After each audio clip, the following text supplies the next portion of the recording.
their transfer window, or lack thereof, has been worrying for a certain section of the fan base. In fairness, I think it is more the online reactive fan base.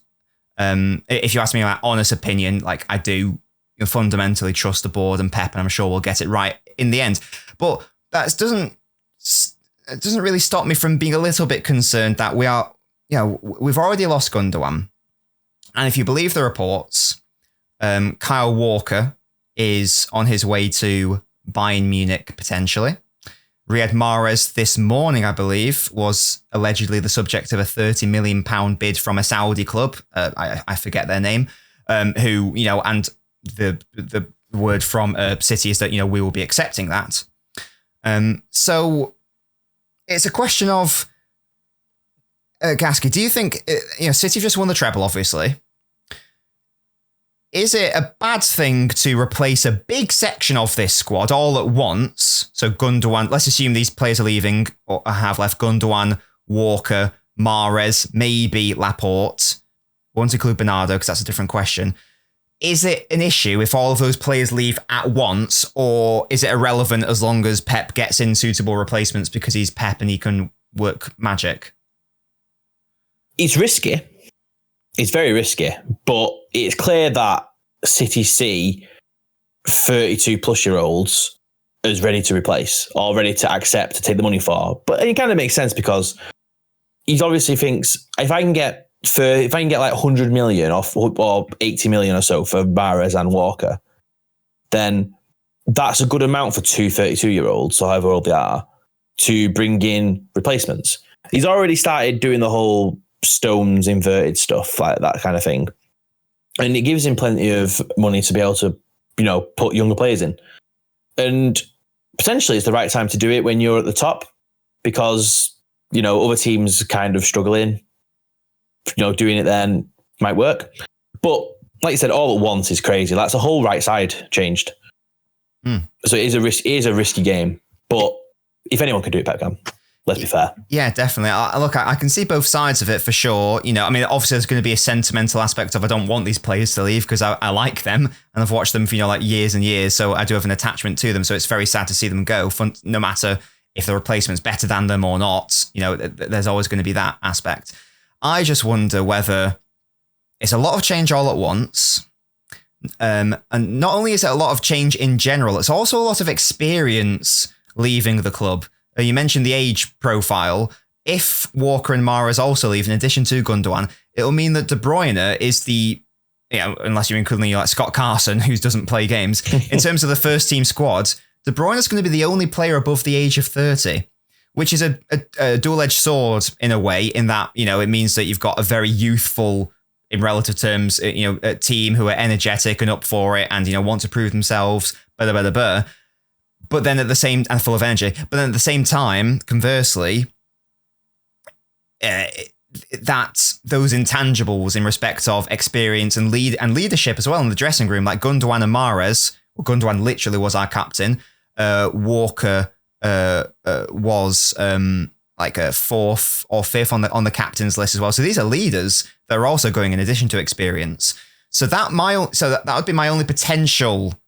I'm not saying it's going to be absolutely detrimental, but there is a little bit in my brain which is a little bit concerned that so much of this experience is leaving. And we saw with age, it's great to have a young squad, but we saw it with Arsenal last season that, they kept getting bigged up as, one of the youngest sides in the league, and that's absolutely fine. But when crunch came to crunch, I think that lack of leadership and experience showed and they bottled it. I'm not saying we're going to be Arsenal next season, but, do you see what I mean, Gasky? Yeah. There's that concern that if you've got a player that it just goes wrong for, you haven't got the players to big them, or the player to big himself up. Like if you look at Arsenal, I think we mentioned it. Zinchenko, got done by Trent and he ended up in tears. That isn't what you need. Like you need oh crap, I made a mistake. Right, I need to be ready for the next game. That could be like the youth or the young side of it. The bad side, like you said, having energetic players ready for the future. You have the same team for the next 5 years type thing. But yeah, it's very hit or miss what could happen. But maybe cashing in is the right thing to do. Maybe. But it depends. I guess it depends on the replacements and what if they can hit the ground running straight away. Yeah. Like, I'm obviously not against these players being replaced because you've got to move on at some point. It's just a question mark of it's a lot of change all at once. And it's... And it might not even be due to one pitch because, towards the end of the season, especially Walker and Mahrez weren't, guaranteed starters. Gundogan was. Obviously, he was incredibly important late game, late on in the season. So, it's not like we're losing De Bruyne and Edison and Rodri, for example. Like we're losing, not fringe players, but, players who aren't necessarily guaranteed first teamers outside of Gundogan. They weren't playing 90 minutes every week. Exactly, yeah. So I do appreciate there is that side of things, how they weren't integral on the pitch. But as I say, I'm thinking more off-pitch, intangibles, in the dressing room leadership. Look, we've still got fantastic leaders. Guardiola's a leader, Diaz, Rodri, De Bruyne, etc., Stones, etc., Haaland probably as well. But so I'm not saying we're going to be really bad or not have enough leaders, but there is that little thing in the back of my head. Yeah. If something somehow goes wrong, who's going to help steady the ship, basically? Yeah, exactly. And I like to have lots of captains and leaders in the team. Yeah. And I think, the likes of Gvardiol, he could become that, but not right now. He's only 21. So yeah. So it's a dual-edged sword, as I say. I don't quite know how to feel about it. And in terms of the potential like-for-like transfers, Walker leaving, as soon as it was announced that Walker was potentially going to Bayern, we were linked with Pavard. Now, I don't know how true that is. I don't know if that came from Bayern's camp or his actual interest. I was very upset about it initially because every time I've seen Pavard play, I've not really been moved. I would say I haven't seen him enough to even say anything. Yeah, I'm just thinking like this season, last season in the Champions League, for example, just seems to be a bit of a liability in terms of his decision making on occasion.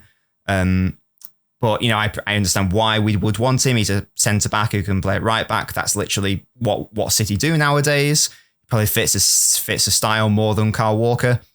And it's just a right wing situation. We've talked about it so much on the podcast. I just don't know who could come in outside of moving Foden to the right, which I do not want to do because I want him to be a central player. If Mahrez leaves, I actually don't know who the options are. But I would like to think the club would know. Exactly. But I do not know. And then just on that, Gasker, just the last section of this podcast I want to chat about is the whole appealing to authority fallacy, it's called. Now, this is where, let's say we're having an argument, you and I, and I don't know, let's say we're having an argument about cheesecake, right? Oh, I love cheesecake. Yeah, right. Let's say you say what is your favorite flavor of cheesecake? I would say just classic New York style. New York style. Okay, so let's say I say, well, you go, oh, you just innocently say my favorite style is New York style cheesecake, and I go, Gasky, you're an idiot. It's clearly Nutella cheesecake.